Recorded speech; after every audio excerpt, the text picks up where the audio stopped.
Good afternoon, everybody. Wishing you a very warm welcome. Many thanks for tuning in today. We really hope you enjoy today's session. My name is Caroline Tuch. I work in the Workplaces team here at Sustrans Scotland. And for those of you who are new to us, we're a charity that's dedicated to making it easier for people to walk and to cycle. Today's event is designed to provide us with the tools we need to deal with the current living and working as we head into winter. And we're absolutely excited to have Annabelle back with us. We partnered with yourself, Anna, earlier in the year. Just a word or two about housekeeping before I hand over to Anna. Today's session is going to be recorded. The reason being is just to allow others to access it at a later point if they're not available right now. And the other thing, just to let you know, is you've been muted, but we'd very much like to hear from you. So if you've got any questions for Anna, please pop them in the chat box, and Anna will look at them and answer them after the presentation has finished. If you want to mark your favourite questions, please feel free to do that. But anyway, I want to tell you a little bit about Anna, if I may. She has been working as an independent coach and trainer since 2015. She's got some 30 years experience of coaching, developing and leading people. And it's clear that she has a real passion for supporting people to bring out the very best in themselves and others, both professionally and personally. Now, throughout lockdown, Anna has enjoyed providing support to a wide audience, and she's shared her expertise to help people to build resilience through these challenging times. Anna will discuss the following matters: sustaining healthy habits and staying active, building motivation and consistency, and also adopting behavioural flexibility. So without any further ado, I'll now hand over to Anna. Thank you, Anna.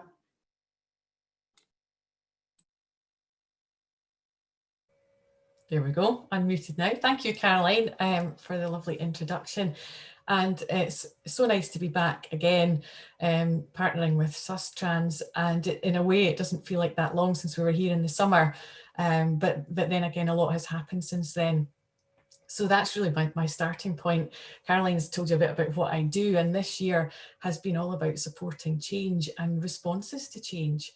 And now that we have a few months of experience, going through the pandemic in our unique ways, we have an opportunity to reflect and appreciate all the resilience, all the adapting we've been doing, and how we can kind of gather that up and look to the future few months as well. I don't know how you feel about winter. I'm certainly noticing a lot of people saying, oh, it's becoming colder, the days are shorter, and yet each of the seasons is what it is. It brings to me, it brings benefits, things that are really quite nice about, say, being inside and being cozy and being active and outside on a crisp winter's day. So a lot of it is about perception and beliefs and noticing when things are happening in your patterns of thoughts and language and behaviour that could be helpful to explore and understand, with a view to having different choices that are more helpful to you. And as Caroline said, it's all about sustaining healthy habits, and that's for our physical health and also our emotional or mental health. The other thing I wanted to acknowledge is that a lot of the work that Sustrans has been doing is about being active in cycling and walking and so on.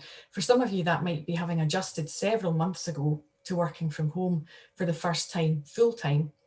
I appreciate as well that there'll be others of you who have been around people all the time in direct contact, or perhaps you've not been working at all. So just to say, that's really I want that to be acknowledged today, that it's a wide audience we have here, and I hope that what I have to say is helpful to you in some way, whatever your circumstances. And also that if you've been directly affected by COVID in a significant way, then my heart goes out to you. I had symptoms earlier in the year, and I've spoken to many people since who have had varying degrees of the illness. So, it's something that is having a far-reaching effect. And today is about bringing our attention to the things that we can control or influence, choices we can make no matter what else is happening. So I'm going to bring up some slides now. So this is, for anyone who was on the previous webinar, you might have seen this little character before. This is Lucy, who my friend calls Lucy the flying dog. And it's because she jumps around joyfully, whatever is happening, whatever season it is. And she's an inspiration to me every day in how she runs around playfully and whatever the weather, although she does have a little coat on in that picture. It's all about what's the saying, there's no such thing as bad weather, only the wrong clothes. So she's my companion for being active every day. And it certainly helps to motivate me. And there are other things as well from lessons in life that I'll talk a bit more about today. So Caroline gave you summary of this already, but just quickly to run through it. So today we're talking about building motivation and consistency, sustaining healthy habits and staying active, thinking and behaving flexibly, and ways to do that and ways to notice and understand it. And then lastly, setting yourself up for success virtually. So I think it's fair to say that we'll all have had some experience of using online applications like Zoom or Teams or whatever it might be. But let's pay attention to the things that make those situations comfortable, successful, and outcome focused, which is a theme for this afternoon as well, focusing on outcomes, focusing on what's possible rather than problems, even though there might be things that are challenging in the world at the moment. So a quote, which is a favourite of mine, I think she was an incredible lady, Maya Angelou. She says, what you're supposed to do when you don't like a thing is change it. If you can't change it, change the way you think about it. So it is possible to reframe, to think about other ways of exploring a situation, to find new choices. And when we're thinking about things like exercise and being active, or our mental health as well, we can make life easier by thinking in that way. And she was certainly an incredible lady who was a demonstration of that. So I'm going to show you a picture now that I took on a very cold day, and I'm wondering what your reaction to it is. So this was a very cold day on the west of Scotland. It was 0 degrees when we left the house, so it probably got colder than that. Sorry if you can hear that noise in the background. I think that was a delivery that was meant to be tomorrow. This was a day on the west of Scotland. It was very cold. We left on a winter's evening when it was 0 degrees. And we decided we would head out for an active evening in the lovely clear winter weather. We knew it was going to be a nice sunset because we could see the sky, and we actually went out and spent about 2 hours outside. So this was a day when we were having fun together as a family when we were allowed to do that. It was it was about 5 years ago. And we're influenced by experiences in life as well, things that have happened along the way, to appreciate and embrace making memories and what comes along. So all of us and the 2 dogs that were with us at the time went out and got ourselves all wrapped up, and we were actually playing like kids on the beach. And that perspective in life comes from things that have happened to us. And I'm sure this is what I love about sharing stories with people, is that you'll have your own stories and experiences too. In this case, I had a big life change in 1997. My husband, Alan, who luckily is on the beach with us in this picture, he was diagnosed with MS, which is a debilitating neurological condition, and he has declined ever since. So he hasn't worked since 1997, when I was the tender age of 23. So in the time that followed that, we've learned a lot about ourselves and what we want from life, and adapting when some circumstances in a major way don't go as you would want or expect. So these things have actually stood us in good stead this year and influence how I go about my daily life, to be active, to be outside, to live a mindful and peaceful life, and as well as having a lot of fun. So there's a spirit of enjoyment in all of that as well, and seeing the funny side where that's possible. And even other serious times, like, for example, about 2014, I had a health scare myself. Big wake-up call. I had to pause everything for a few months.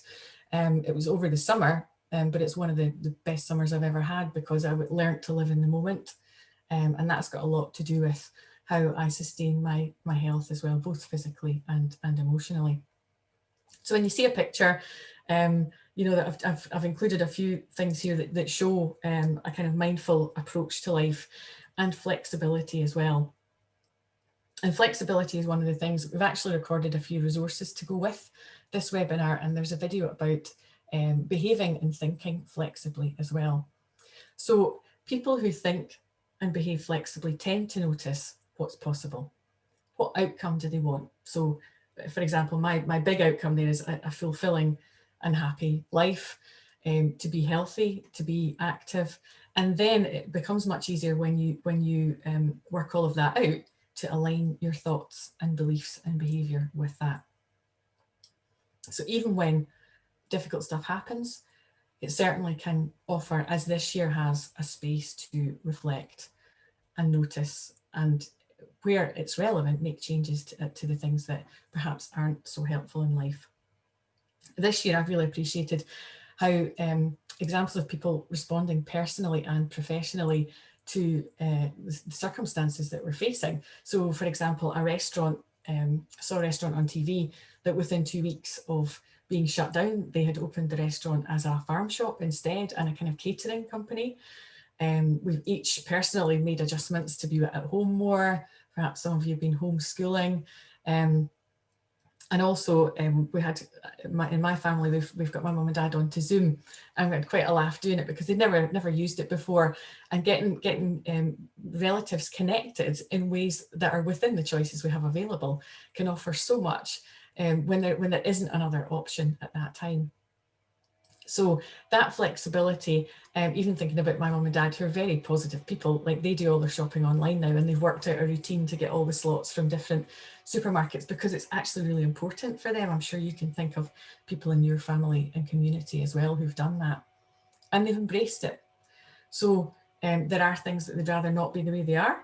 It's true of any of us, and embracing and expanding our awareness into different choices that we can make to help with things.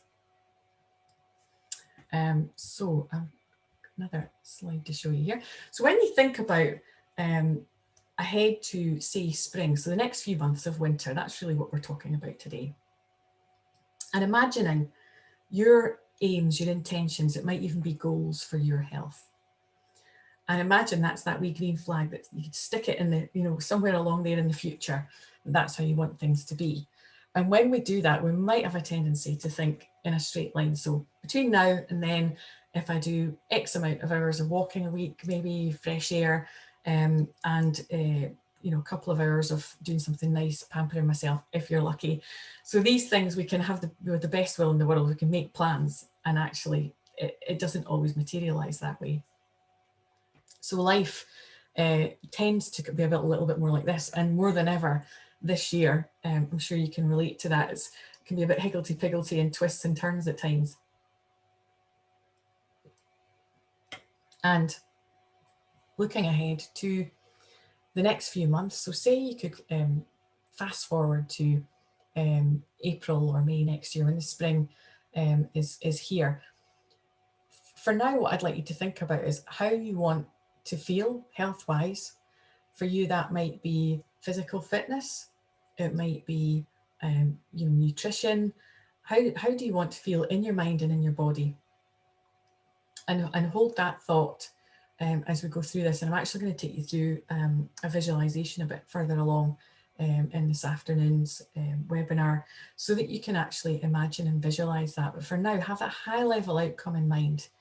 And as we're going through the different parts of it, notice what stands out for you. It could be learning points, it could be something to explore. And the other thing that I think can help is having a tool to help you when the unexpected comes along. And the fact that we are naturally hardwired as human beings to react in a certain way, that kind of fight or flight response that will come in when you meet some kind of threat. And our brains and bodies are designed to do that.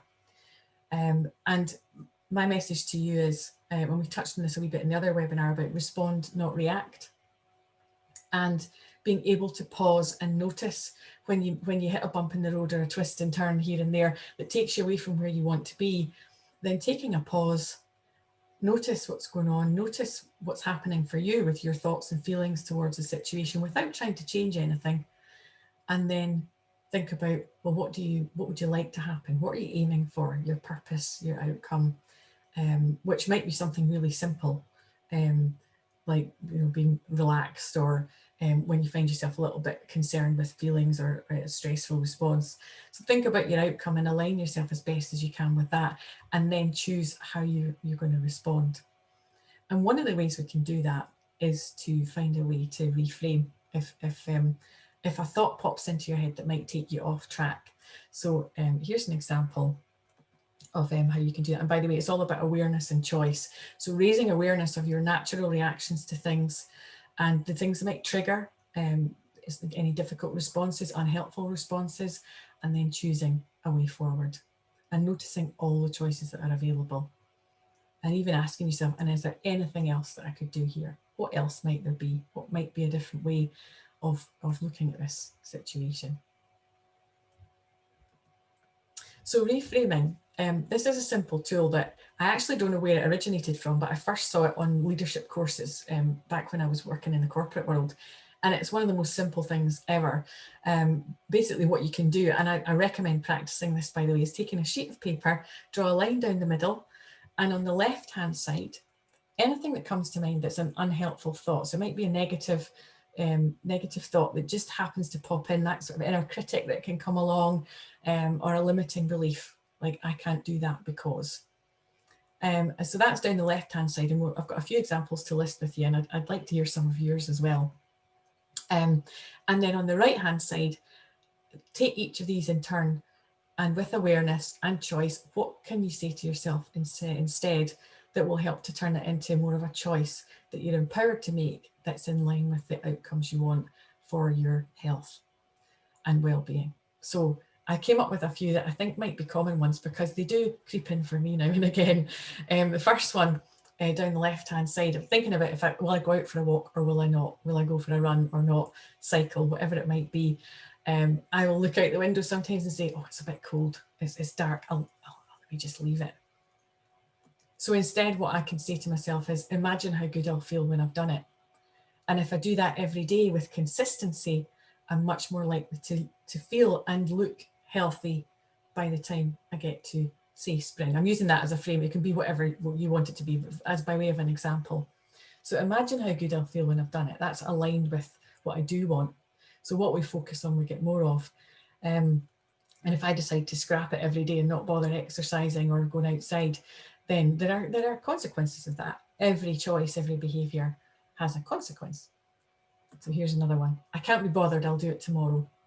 That can be easy to say, oh well, tomorrow's another day, I'll just do it then. And sometimes that might be relevant, but if you want another way to think about it, you could say to yourself, every step, every walk, every cycle helps me to be healthy. And if I do it today and tomorrow, that's twice the benefit.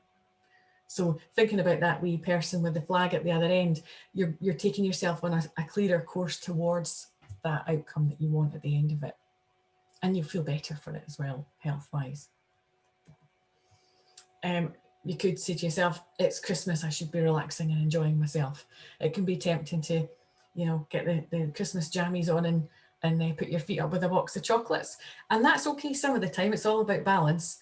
But I thought, well, that might be a temptation for me. So what would I say to myself to empower myself to be healthy in the way that I want to?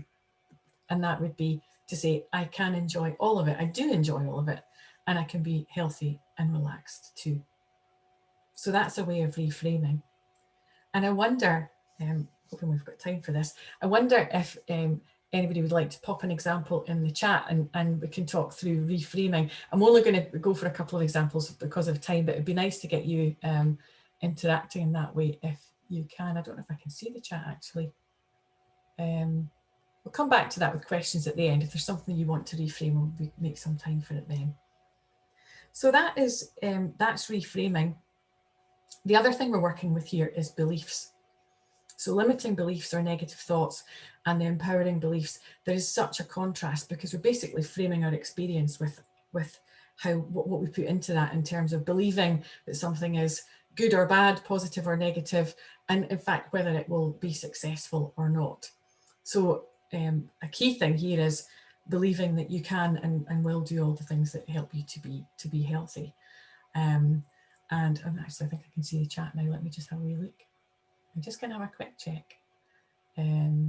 Yeah, Claire, thank you. Claire said that the next few months might be hard, limiting belief. Absolutely. In fact, I heard a headline on the news the other day, and the newsreader said it so grimly. He said, are we in for a particularly bleak midwinter? And I actually sat up in my chair and I went, no, that's not helpful. It's intended to be inclusive and sympathetic. But in fact, the next few months, we'll all have our own feelings about that. I have mine too.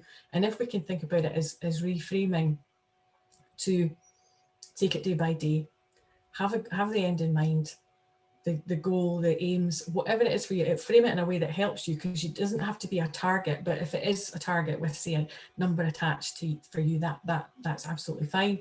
The next few months, thinking about it in a positive frame, if you take small steps and do something every day to support yourself, then that's a start. And then it becomes easier to take another step, or maybe do 2 things a day the next week, or taking it a day at a time. At the end, I've actually got some top tips that a few friends of mine have commented. I put a post out on social media because I thought, well, let's invite other people's tips on what works. And that was one of them, is noticing what's going well, gratitude practices, even noticing 3 things at the end of a day. And you can do that in any moment. So thinking about the next few months, that, you know, I could say I feel resilient and hopeful about the next few months, and I'll handle whatever comes along, and I'll take it day by day. So there is, there's another one, I think, in the Q&A. Let me just have a wee quick look. Can you reframe I can't cope with? That's a really useful point, and I'm glad you've asked that. So if you feel like you can't cope with the situation that comes up, then it's important to even ask yourself a question: what do I need right now? What's important to me right now? Because then you open up perspectives that you might not otherwise have had. So if that's what's real for you, let it come to the surface, and then sit with it, and then say, like, what do I need right now? Where's the best place, best person to talk to get support, which might be a trusted friend, it might be an anonymous helpline, it might be reaching out to a counsellor or a therapist. So I know, for example, counsellors and therapists who are very busy just now because people have decided it's time to say I need help, and that's a resourceful thing in itself to reach out. A basic reframe, although it is like a total opposite, saying I can't cope with, you could tell yourself, I will handle it, I'll handle whatever comes along. And keep trying that on, because these are beliefs. It doesn't mean that it has to be absolutely perfect every time how you respond to it, but you're telling yourself, you know, if other people can handle this type of situation, I will too. And maybe ask them, like, if you notice somebody who's pretty positive just now, you could reach out and say, what do you do that helps you to think that way? Or, you know, just asking them about their day or how they're feeling about the next few months. You'll get clues on how they think, and you can try that on for yourself. Imagine you've got sort of piece of clothing you could try on and actually adopt that way of thinking to notice what difference it can make, even in a small way. The key thing is, don't be stuck. Acknowledge reality, because I am talking about reframing something to the positive here, and it's with a reality check as well, that there are difficult feelings and thoughts that will come up sometimes. So I hope that has been helpful, and thank you for your examples. So there will be a chance for more opportunity for questions at the end. Just going to go back to beliefs for a second, and how our beliefs impact the situation. So that reframe there with I can't cope with to I'll handle it is an example of a kind of belief that is a way of working. One of the methodologies I use is NLP, which is neuro-linguistic programming. And what that is it's about understanding and raising awareness and choice with our thoughts, beliefs and behaviour, and learning to study experience in a way that we can understand. And when we can understand, there's an awful lot more options available to us. And we can also challenge things that are that hinder or are unhelpful, and find ways that are outcome focused to support ourselves through a situation. And in NLP, there's a set of beliefs. They're called beliefs of excellence or presuppositions. And what that means is that they presuppose a successful or a positive outcome. So examples that have come to mind for me and for clients and people on NLP programs the last few months, one of the key ones is there is no failure, only feedback. And it's sometimes phrased as there is no failure, only learning. In other words, when things go wrong, like for example, when there was a noise in the background, I don't know if you heard it, my dog went daft at the door there. It's helpful for me to then just bring my focus back and carry on with what I was doing. Learn from it. If it's a situation you can learn from, there is no failure. It's like a feedback loop or a learning loop. So thoughts and feelings, if they come up, try on different perspectives, and also for people who've had disappointments with work, or perhaps feel bad about not being able to see family, those kind of things. There's no failure in that. It is a situation. It is what it is. And how you can support yourself best is to be open-minded and compassionate towards yourself, and then be able to offer whatever support is within the choices you have, like reaching out to somebody over Zoom or by phone if you can't see them, that kind of thing. Another belief that I believe is relevant at this time is everyone has a unique perspective, a unique perception of the world. So statements you might have heard in the media like we're all in a crisis. Well, actually, that's a very generalized statement. I would reframe that to everyone is going through this situation in their own unique way, which is appreciative, inclusive and open-minded to acknowledge that everything from the difficulties to the joyful, unexpected outcomes, like people having family quizzes or getting to know neighbours and helping in the community. So there's a whole range of responses, and a statement like that everyone's experiencing it uniquely allows for that. And it means that we can appreciate other people's experiences and points of view, even when they're not the same as ours. And someone has commented, I like we're all in the same storm but different boats. Absolutely, because it appreciates we're all navigating through it. I love that as a metaphor. In fact, there's one by Louisa May Alcott who says, I'm learning to sail my ship. So I'm not afraid of storms, for I'm learning to sail my ship. So that sense of moving through it the best you can, like the squiggly lines towards the flag, appreciating it's not going to be straight. I nearly said plain sailing. That's one too many puns or metaphors, isn't it? So absolutely, we are all in the same storm, the same situation, but in different boats. So thank you for that, whoever posted that. I want to highlight as well that the benefit of being flexible in how we go about our active time outside as well. So some of that I've hinted at in the pictures that I've used here. Going back to the slides, this is one that I took on a winter walk, and as I was browsing through photos to use today, this one really stood out for me because it's one where it's an example of how we can really zoom in and notice the amazing world of nature. And this was one, I think it was before I even got my dog, walking around with my camera, and I was walking past a wall and the light just caught this leaf. So it must be about 3 or 4 centimeters, this leaf. But to zoom in and look at it and notice, and it's actually scientifically proven with neuroscience that the impact of that awe and wonder of nature can have a dramatically positive effect on our mental health. And if we're out walking at the same time, it benefits our physical health too. So noticing in this case the veins of the leaves, the light catching the crystals of frost, and I'm aware that I might be sounding a little bit happy hippie for some of you as I go into this, but I'm sharing this because it genuinely works for me. So my husband, for example, is unwell every day. It helps me to go out for a walk and notice all of this amazing stuff that happens in the big wide world outside.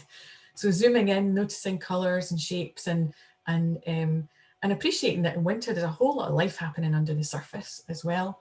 You know, hibernation of all the sort of greenery going under the ground, leaves disappearing and mulching and regenerating so that there's more growing next year. So all of that stuff is happening, that then becomes spring. So the kind of metaphor for things become brighter and more colourful again afterwards. But things like this, and also looking at the space we have around us, especially just now when we're, for the most part, not allowed to travel to different areas. If I show you another picture, this one I actually took on the way home from an event. And as I left the event, I was so aware of it's not a judgment, it's just an observation that the body language of the people around about me, there was kind of a few people hunched over saying, oh, it's so dark, I don't want to go outside and get in the car, and talking about how cold it is and how miserable, dark and miserable night. And I was thinking, well, to me it isn't. I'm just driving home and I'll notice what I notice on the way. And this is particularly this one, the colours and the space. I stopped the car and got out and walked along that frosty path you can see in front of you, because I'd been inside all day, and I just thought, I'm going to take this in and appreciate it for what it is. So when I think of winter now, I think about that sort of scene where there's colours and life all around, and it changed in the 5 minutes or so I was out of the car. So it's significant to notice the world around you. So I'm just going to check where we are time-wise. Conscious of not taking too long here. So the thing is there about tuning in through the senses, and I'd like to do that now with a visualization for you to think about, bring to mind your intention, your goal, how you want things to be. If you could fast forward to the spring and all the steps along the way, I'm going to guide you through a visualization if you'd like to join in with it. And I'm going to bring up a slide that's a little bit more spring-like and a little bit less wintry, because that's where we'll be by the end of it. If you could imagine, you could travel through time. So what I'd like you to do is close your eyes, or you might like to lower your gaze if you're joining in with this, and bring to mind how you want your health to be by the time spring comes around.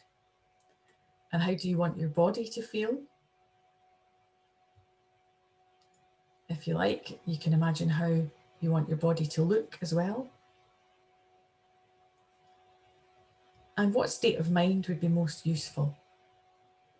Might be focused, motivated, whatever it is that comes to mind for you. And holding that in your mind with your intentions for your health, imagine drifting forward in time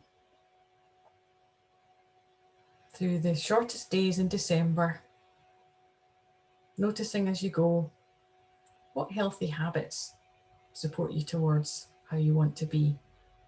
Every day there are things that make a difference.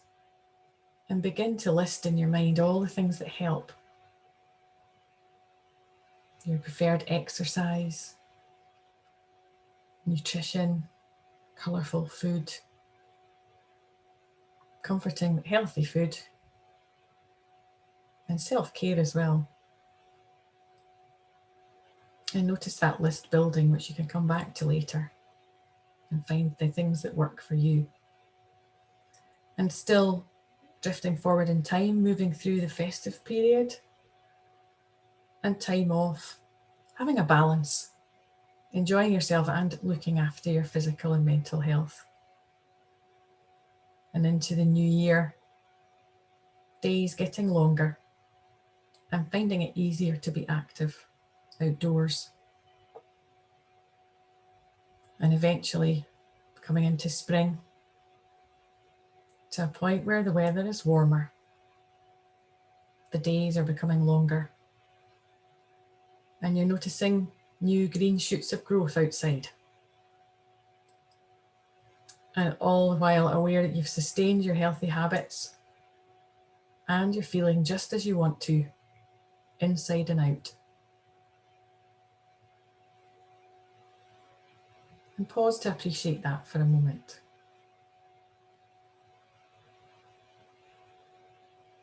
And from this place in the future, being there now, full of health and feeling good, What sorts of things can you look back on that you know have helped you? Habits and patterns of thoughts and behaviours and beliefs and healthy choices.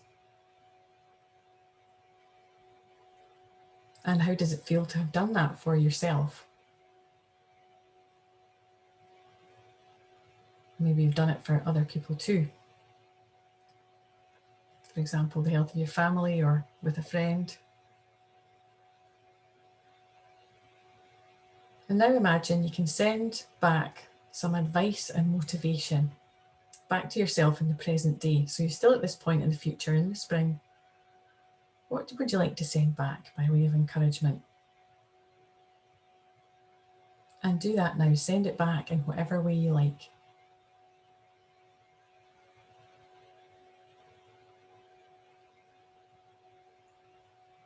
And now slowly begin to drift back to the present day, gathering up all the learning, all the examples of things that you've done which have been aligned with your intentions for your health, physical and emotional or mental well-being. And notice as you go back the progress you've made and all the steps you've taken to support yourself. And as you arrive back in the present day, notice how that feels now. And also imagine you can receive all that advice, knowing what works for you, remembering, because you already know what you prefer, what you want for yourself. Receive all of that wisdom and advice. And depending on how much you closed your eyes and went with that there, you might like to feel your feet on the floor and notice your surroundings. And gently in your own time, you can open your eyes if you haven't already. So I'm wondering if anyone would like to share a word or two about how they feel now or about their outcome or anything relating to what we've been talking about and how it comes together in that visualization. Just a word or two from a few people just to get some examples. If you'd like to pop them in the chat.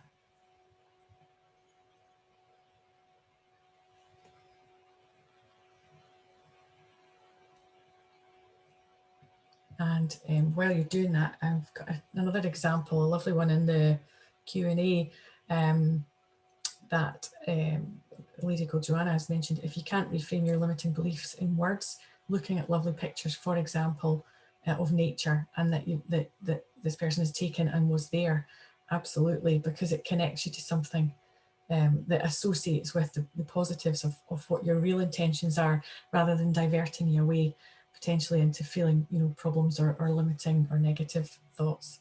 Absolutely. Thanks for that example, Joanna. And anybody else want to put in the chat word or two about how you're feeling now, about your intentions for your health? Hi Anna, it's Caroline here. Hi. Hi. It was just this, I don't think you can see this chat, but there's some really brilliant comments that people are making. It's going to be okay, being hopeful. They have a warm feeling, feeling much more positive about the road ahead, at peace. Well, this is a lovely one as well. They're all great. I imagined in the future looking back and saying, I'm so proud of you. Wow. What else have we got here? That's really powerful. And that comes from, for each of you, that comes from your own experience. So that's one of the key ways to motivate yourself, is to this is a structure to help you, but it's your thoughts and feelings that go into that. That's fantastic. And I can actually see them now, actually. That's lots of examples. I can do this. Yeah. So a couple of people have asked about learning to do visualization. This one today was quite a short one to bring together the points from the afternoon, and we've recorded some other videos. I'm not sure time-wise, I was going to touch on the sort of online side of things, but there is a video for that you could view later. And also there's a guided mindful walk, which you can either do and it's nearly 15 minutes long. You can do seated with your eyes closed at home, or you could listen to it as you're walking if you wanted to. So that's one of the things that will be coming out afterwards. So if you didn't feel you were able to follow the visualization, it might be that it's better to do it in your own time, actually while you're out on a walk, or even take your camera with you and take some photos and look through them afterwards. And that sort of vision, it might be that visual is not one of your main preferences with the senses. Some people prefer to listen or to actually walk while they're doing it. So it's not wrong if you weren't able to tune in. It's just a different way of experiencing it. That it does happen sometimes. So try the other clip, a mindful walk in winter, I think we've called it, and see that one talks about some of the more of the senses in it as well. So quite a few different examples there. And I can see a few names I recognise, which is lovely. So thank you all. Smiling and didn't realise. How nice. Feel really happy. And you can do this anytime, but closing your eyes and imagine you can go forward on a path, or a, even like imagine it like a timeline. It's one of the tools we use in NLP. And that itself is a resource, because you think about it with the outcome in mind, and send, take all the steps along the way, and then send back the positives to yourself, and then imagine going back and taking it all with you. And I see someone's had a problem with the connection as well. I'm sorry about that. But hopefully the recording will work for you, Carol, if you haven't been able to hear it all here today. There's one thing I wanted to do, if it's okay with you, because my friends on Facebook were very generous with the advice. So very briefly, I just wanted to finish by sharing some top tips with you. And we've got Lucy in at another angle here with her bouncing about on the beach. That was just last week there. So top tips, some practical things that people shared with me, and thank you to those of you who did that. So taking vitamins, especially vitamin C and D, particularly D for immunity, and that you can get that through sunlight or supplements, and certain foods as well. Balance, activity and rest. So it's not all about going hell for leather, but managing your own fitness level and seeking advice of a professional, a doctor, if that's appropriate, but rest as well. Hydration and nutrition. I like to use the mantra, eat a rainbow. So when I'm choosing things in the supermarket, picking things that help. And this is one, my friend Linda is here today, I happen to know, having a light box or a sunrise alarm clock. And I actually have had one for a few years, and I'm sure it was Linda that originally suggested it to me, where you get 15 minutes worth of gentle light rising up to full daylight level, and it also does it in reverse at sunrise. And you can switch it on in the middle of the day in winter and sit beside it and read or whatever. It's really quite bright when it's on full, but it's much kinder to your body clock, and it makes it easier to exercise once you're up. You've not been jolted into the sort of bang the alarm on and adrenaline rush. It's nice and gentle, and it's effective as well. So thank you, Linda, for that tip. Reach out and stay connected. Sounds obvious, but reach out in whatever way is right for you. And that might be a quiet chat with a friend, sitting on your sofa over the phone, or it might be a full-on, party night on Zoom. There's the options coming out just now. But that, like your own well-being and what will serve you best is so important to pay attention to. And feel free to make your own choice, because we don't all feel the same at the same time.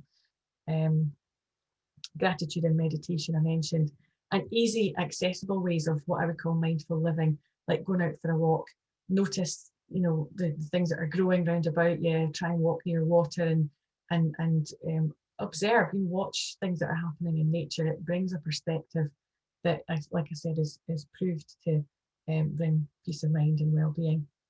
Creative hobbies, whatever that might be. Coming up to Christmas, it could be paper chains, or it could be doodling, felt tips, colouring in, making things, dancing, whatever it might be. I actually pulled a pair of salsa shoes out of the wardrobe the other day because I hadn't danced for so long, not being in social situations. I decided to get them out and give it a go. So now that I've said that out loud, I'm going to have to do it now, and I'll thoroughly enjoy it. And be playful. It could be online things with friends and family. It could be at the point when we're able to get together for a short time over Christmas. Do things that are playful, that make you laugh. Or for example, if you have a pet or a friend, go out have a good laugh, and take your inspiration from other people who are in that good place to be able to do that just now. So being playful is so important. So I'm conscious of time, and to give time for some of the Q&As. So Caroline, I don't know if you wanted to go through that, or will I just take them from the, I'll start going through the comments, and Caroline, if you wanted to speak in, then feel free. Oh, no, I think, Hannah, all I just really wanted to say was huge thanks for all practical advice. I know I've been scribbling away here, and you've certainly given me food for thought. And looking at all the comments that have been coming in, I think that's the same for some of our participants. So thank you so much. But yeah, are you happy to go through the questions, or do you want me to read them out? Yeah, that's fine. I've got them up here. I just didn't want to leave you out if you're, you know, wanting to speak or anything. But no, I can see them here. There's one actually that someone posted a wee while ago now. Any tips on supporting staff that you line manage through the winter? And I think that that's a case of tailoring to individual people's experiences and preferences. So you'll know, I'm sure, by how you're reaching out just now, what their current sort of engagement levels are, how likely, for example, winter and the festive season and all that brings is likely to have an impact on them one way or another. So, for example, I know a few people who live alone and they don't want to be bombarded with Christmas stuff, but there's other people who want to engage with it all. And so finding time to reach out to people individually and acknowledge how they're feeling and give them a chance to talk one-to-one, I would say, because group things at this time of year can be perhaps a bit daunting or quite different responses from people. And ask them some of the stuff we've been talking about today, you know, what's important to them, how do they sustain themselves through winter, and the main thing is, I would say, to keep in touch and keep asking them how they're doing, especially like probably over and above your usual amount of contact that you would have with them, and ask their opinion collectively. What kind of things would they like to do? They might want to have, you know, a fun event online or something, and they might say, no, I'm fine. But the fact that you're reaching out, I'm sure, will make a difference to them individually. So I've also got a question from Graham, who said, if you yourself are positive, do you attract positivity from others? That's a really good question. It's an interesting dynamic, because sometimes people who are naturally pretty positive and upbeat can find it draining if they feel that they have to keep going all the time. And also that, generally speaking, there's a phrase like, you sort of find your tribe. You will naturally be attracted to people who are positive like yourself, but you'll meet different people with different responses to the situation, depending what's happening at the time. I do think that it attracts positivity, and especially having conversations like this. These are the kinds of things I've been talking about most of the time for months now. Bouncing off people and sharing a positive outlook and reframing things while still acknowledging reality, I believe builds hope, and that attracts people who want to feel that too, and they join in, and not to feel too much pressure. And I don't know whether that's the case for you, Graham, but not for any of us to feel too much pressure to be, you know, grinning from ear to ear all the time, because we'll feel differently on different days. And connecting with people is the most significant in all of that. However we're feeling, stay connected. So thank you, Graham. Yeah, thanks. That's a brilliant answer. I wonder if you would mind picking your brains in relation to this one. I think it was one of the first questions that came in. So what are your top practical tips for dealing with screen meetings most of the day? Sorry, Caroline, the sound's breaking up a wee bit for me. Could you ask that again? Hopefully I'll be able to hear you. Sorry. It's just in relation to, you know, folks working from home and using their screens. And I guess your energy is a bit zapped. And if you've got any suggestions regarding how you can combat this. Yeah, that's a really good question. One of the things that I have found has helped from day one, because basically I went from working in person almost all the time to working online, or not at all, because that's the choice we found ourselves. And that's working as an independent right enough. But what I find really helps as a starting point is to imagine the people that you're going online with, whether it's a business meeting or any setting, imagining them at the other end of the connection. Imagine you're sitting at a table with them. So for example, when I run training events, I imagine we're all sitting together and you know, picturing someone getting a cup of tea before they join. So it makes it much more human, and it takes away from noticing the screen. Like if I look at this now, I am sitting in front of a laptop, but I'm looking into the camera, imagining you all sitting wherever you are, even though I don't know what most of you look like. Bringing yourself as a human to connect with other humans and notice the difference, to reframe whatever perception you might have about being online, to a way of connecting, and what an absolute gift that we can. So all the benefits of that, rather than the mechanics of you know, being on a screen. And I do know what it's like, and I know that some people find it very challenging to be online all day. Taking regular breaks, saying if you need a break while you're online with people, I think that's so important, because when you've had several meetings online, especially, sometimes I feel like I've just got nothing left, and I know when I really need to take a break. But screen breaks are important, because apparently it does dry your eyes a lot more than being, say, in an office with somebody, and staying hydrated. Plenty to drink, you know, bring an extra bottle of water beside the computer with you, so that you're looking after your physical health. And if it's appropriate, make use of your camera off and go and move around or have a stretch, because there's no point in sitting there really uncomfortable if you felt that you've been there for a long time. It's a balance to be struck, isn't it? Because if your job demands you to be in several meetings and it's virtually back to back, that's not easy. But look after your needs. And chances are, if you say, actually, I could do with a quick comfort break, chances are there's other people who are online that are probably feeling the same way at the same time. So you could be doing them a favour. Great. Lots of good advice there, Anna. Thank you so much. Let's see what we got next. Andrew is saying that he's finding himself feeling pressured to achieve a normal or greater than normal workload and to be well and happy, but most of the pressure actually comes from within himself. Right. Can you recommend ways of recognizing when we're asking too much of ourselves and of addressing this? Yeah. Do you know, a perspective that a lot of people were sharing early on in the first sort of lockdown, around about maybe six weeks into working from home and so on, was to say, you know, give yourself some leeway. If you're normally prone to aiming for 100% all the time, then, you know, aim for 90, and if you can exceed that, then that's a bonus. As far as noticing, if that is a pattern for you, then for any of you, then you'll probably be aware of it right now, and that is to give yourself a break, and even physically taking a break from work, because I know it can be tempting to, you know, you sit there and you think, I'll just bash on and I'll get all this done, but actually it's so important, ever more important now, to step away from the screen, go and do something to break up the day. And it could just be, you know, walking to the end of your street and back for 5 minutes, just to break it up and have a wee check-in with yourself, because it's when we get into sort of doing mode and get, especially working on alone as well, checking in with yourself to see how you're feeling, and also some reframing as well, or even saying, like, why am I still sitting here? Say you go on at the end of the working day, or you feel like you've really pushed yourself too much.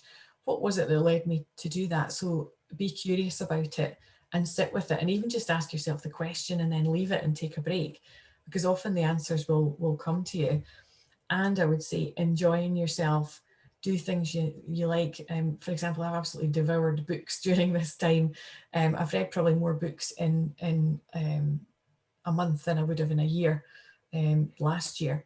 So what are the things that you completely get in the zone and relax and step away from work, because that will balance and probably raise awareness of when you find yourself caught up in putting pressure on yourself. And even the question, actually it's in the question you asked, how do I spot it? Well, you are noticing it and you are aware of it. So just check in with that and decide do I stop now? Have I done enough? 90% might well be good enough for the thing that you're doing, whatever that piece of work or whatever it is. Thank you, Anna. That's great advice there.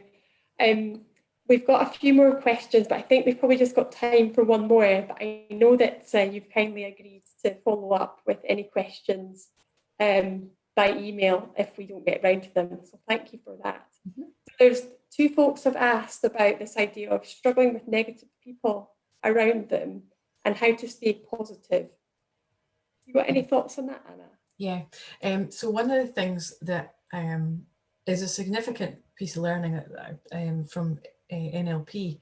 So that kind of mindset of what's happening now, if you can observe it as a behavior in the moment and just acknowledge it as it is, it's less likely to impact you. So if you're thinking about a negative person, and it might be someone who has a habit of coming along and maybe complaining about things or sharing negative feelings, you can, what I'd recommend doing is kind of ground yourself and think about how you are. And there's actually a trick that someone shared with me once. So it's spot that as a behavior. So that helps to keep it as a one piece of something coming from the external environment. It's a single piece of behavior rather than a negative person.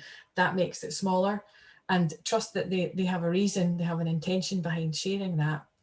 And also, if you really feel the need, imagine you could put like a screen or a force field between you and the person, so that you can still listen and acknowledge in a respectful way, but that any sort of negativity that you might feel can't get through that.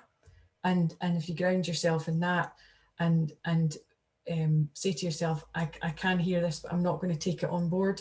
I want to listen to this person and respect them. And often someone just wants to be heard, and trust that you'll find a way to respond to them. That doesn't mean that you have to take it on or let that in.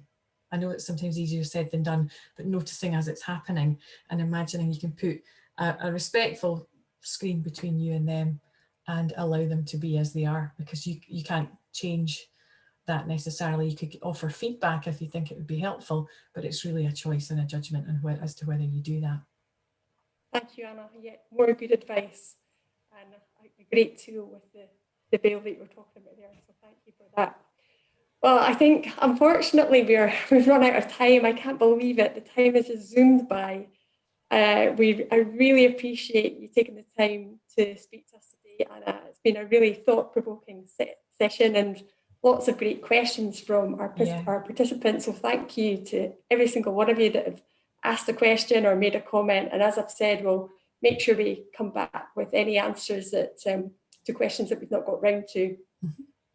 I've just got one small ask of our participants, and that's we've got a survey that's going up in the chat box as we speak. And if you could just take 2 minutes of your time to complete the survey, and that will really help us going forward in terms of our planning and thinking about our next webinars and so on. So thank you very much in advance for that.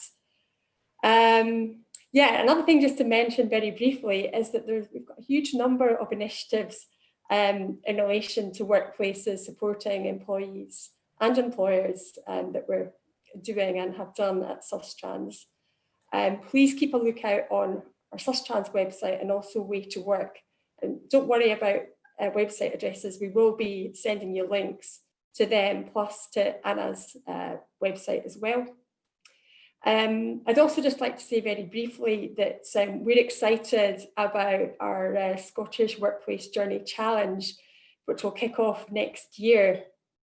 So this is a fun challenge, and it's all about supporting employees who have to have an active and a sustainable commute.